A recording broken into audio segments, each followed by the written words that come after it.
terlibat kuliner apa ini? Kenapa milih Mengawal. Kuliner pertama gudeg tentu saja ya. Gudeg karena ya masakan khas Jogja, hidup di Jogja pasti makan gudeg. Manis. Tetapi yang juga sering saya kulineran yang sangat terkenal di sini ada dua. Satu, soto Pak Soleh. Soto Pak Soleh itu sejak tahun 70-an.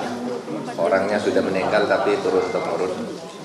Gitu ya. Itu ada di Tegalrejo dan ada cabangnya di mana-mana. Termasuk dulu pernah punya cabang di Mekah. Nah, soto Pak Soleh itu legendaris. Orang-orang yang pernah kuliah di Jogja, kalau ke Jogja mampir ke Pak Soleh. Pak Budiono, saya ketemu Pak Budiono, Andi Malarange, Adnan Buyung Nasution, selalu ke Pak Soleh dulu sejak tahun 70-an, 80-an sampai sekarang kalau saya ke situ. Selain gudeg kalau di rumah. Lalu ada lagi warung kecil legendaris namanya SGPC. SGPC itu sego pecel. Sego pecel. SGPC. Nah itu dulu itu satu warung kecil di kampus Visipol UGM di bawah sebuah pohon gitu ya. Nah di situ yang terkena makan tuh dulu Avan Gafar, terus Rizwanda Imawan di tahun-tahun 80-an itu. Pokoknya toko-toko di UGM terutama Visipol tuh di SGPC itu. Nah sekarang SGPC itu kan kampus UGM kan sudah dibongkar. Nah SGPC sekarang terus berpindah di Selokan Mataram. Itu masih dikunjungi juga oleh alumni-alumni UGM di situ. Terutama di situ namanya SGPC Bu Wiryo. SGPC Bu Wiryo 1965 gitu ya. Nah itu sudah beroperasi di UGM sejak tahun 65. Dulu masih kecil-kecil pakai daun, sekarang udah agak bagus. Nah itu yang biasanya tradisional. Kalau malam kulineran saya di Tojoyo. Ayam goreng Tojoyo. Itu enak karena apa? Kalau kita sedang ada selera makan, itu nasinya panas, ayam gorengnya panas, sambelnya enak gitu, jadi selera makan itu. Dan biasanya penuh. Jadi kalau saya mau ke sana, ya kalau dulu sih langsung datang kan biasa bersama istri sama anak bertiga. Sekarang kan ada yang nemenin banyak, jadi harus ngeblok satu tempat tuh harus minimal 1 jam sebelumnya beritahu. Sekarang, tapi besok ya langsung aja lah. Itu aja kalau kuliner ya. Tadi gimana sarapan paginya gudeg? Tadi gudeg ada ya. kesan dalamnya Pak atau apa yang paling sukai? Apa? Dari gudeg tadi ini. Kreceknya atau telurnya atau Iya semua gudeg itu ayamnya, telurnya, terutama tahunya ya. Tahunya enak itu. Atau nangkanya. Ya, gudeg satu paket enak. Iya. Satu paket enak. Nanti nangkanya marah nggak disebut. Nah itu yang enak lomboknya itu kan sudah digodok ya gitu. Lombok matang gitu, wah enak. Itu. Prof kan dari SMA nggih Prof. Dari SMA terus kuliah di Jogja. Ya. Terus Prof kan lebih banyak aktivitas di Jakarta dan kenapa kok saya penasaran sih Prof, kenapa masih KTP-nya di Jogja? Apakah Jogja itu punya kesan tersendiri buat Prof? Apa punya kesan sama ibu mungkin? Oke, Prof cerita ketemunya sama ibu. ibunya langsung senyum. Awal ketemunya juga Prof ceritain Prof. Atau ada lokasi Jogja. favorit Prof di sana? Buat nggak bisa move on. Ya.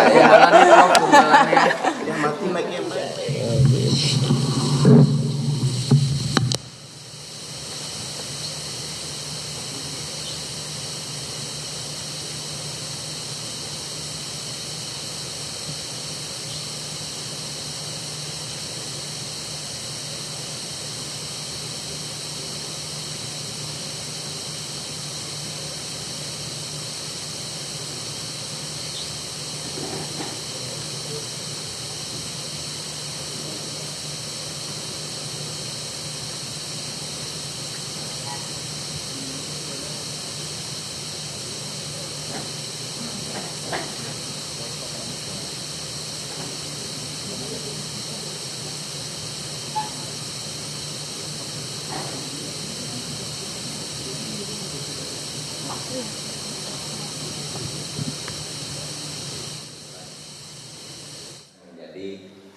pegawai di pengadilan agama hakim Islam. Ini SMA-nya.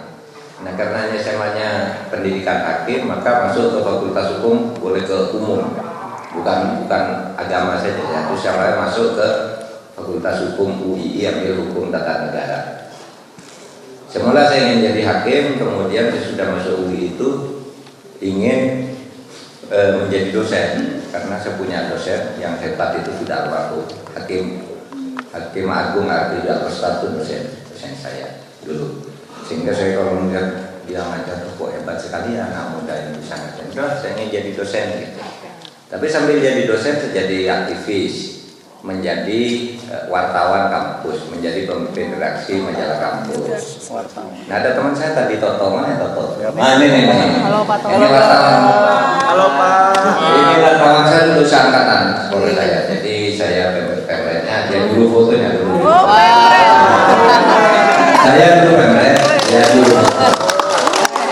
Fotografer saya yang namanya Toto. Belum menikah saya saksinya. Prof, gimana awal ketemu sama ibu? Bentar dulu. Penasaran. Tabrak Prof. Tabrak Prof. Oke, lanjutin dulu, Prof. Di UII dulu saya masuk UII, Fakultas Hukum, jurusan Hukum Tata Negara. Waktu itu sudah dijuruskan sejak awal sih. Lalu saya ngerangkap di Sasdaya, UGM. Sasdaya itu Sastra dan Kebudayaan. Sekarang namanya fakultas apa?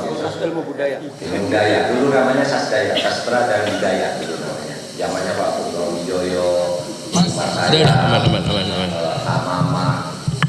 Saya sudah jadi mahasiswa mereka di Sasdaya dalam bahasa Arab. Gitu. Pak Samsul, Hadirianto, Pak Samsul. Hadirianto Tohari, Pak Hikam itu teman saya. Pasangan serasi. Pak Samsul. Nah, saya kenal dengan istri saya di HMI. Jadi jadi organisasi ya, Prof ya. Sama aktivis. Kenapa? Iya, senior sama juniornya saya. Ya. Lagi seru-serunya nih.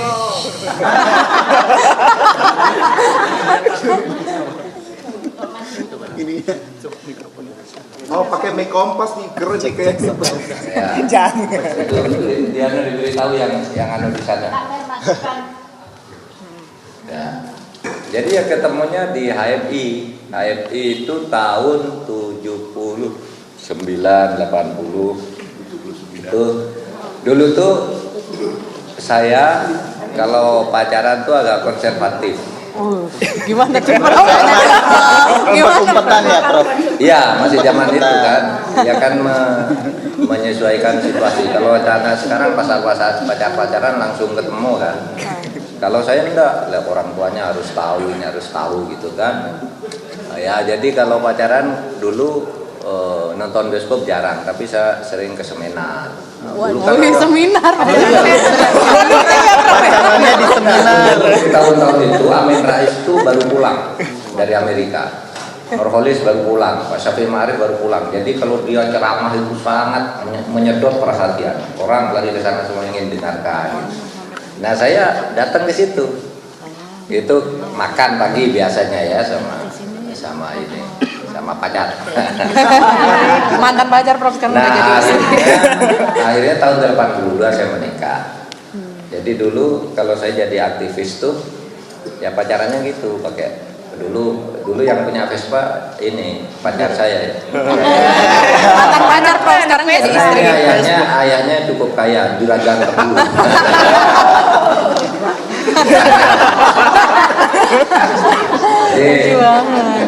Jadi ke SGBC ke Pak Soleh apa itu saya sama istri saya ini dulu. Naik Vespa. Naik Vespa. Kayak Dilan gitu ya, Prof. Dilan Jogja. Dilan ini ya. Dilan Jogja. Nah, begini, kemudian sesudah saya bercita-cita jadi hakim itu, saya kan jadi aktivis tadi. Sama Toto ini jadi wartawan, kemudian saya menjadi pengurus lembaga kemahasiswaan, Intra, Senat Mahasiswa dan sebagainya. Itu kan terus zaman itu musim demo. Gerakan politik mahasiswa itu terjadi saat itu.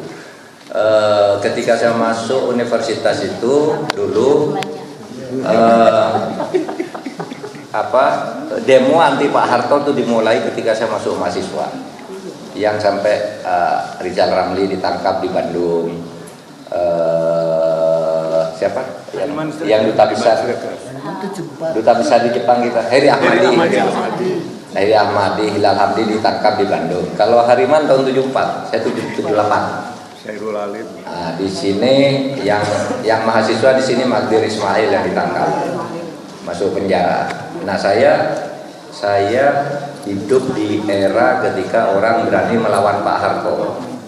Sebelum itu ada melawan Pak Harto tuh namanya peristiwa Malari tahun 74, tapi bukan untuk menjatuhkan, melainkan itu protes atas masuknya modal asing Jepang terlalu banyak, telah dianggap dominan Jepang. Kekio Tanaka waktu itu datang ke sini, Perdana Menteri didemo oleh Hariman sampai makan korban agak banyak. Nah, 78 isunya menjatuhkan Pak Harto. Ya, itu tadi pemirsa kita sama-sama melihat bagaimana rangkaian kegiatan dari masing-masing capres dan juga cawapres sebelum menuju ke TPS. Tadi kita mendengarkan yang disampaikan oleh cawapres nomor urut 3 Mahfud MD ini yang tengah berdialog dengan para wartawan, dan menurut informasi yang kami dapatkan setelah berdialog dengan wartawan ini, Rati dan juga pemirsa, Mahfud MD akan menuju langsung ke TPS bersama dengan sang istri. Betul. Tadi untuk cawapresnya ya Vita, dan kabarnya informasi yang kami dapatkan untuk capresnya yakni Ganjar Pranowo jam 7 rencananya menuju ke Manyaran ke TPS di Gajah Mungkur sekitar 20 menit, kemudian akan mencoblos atau menggunakan suaranya pukul 8.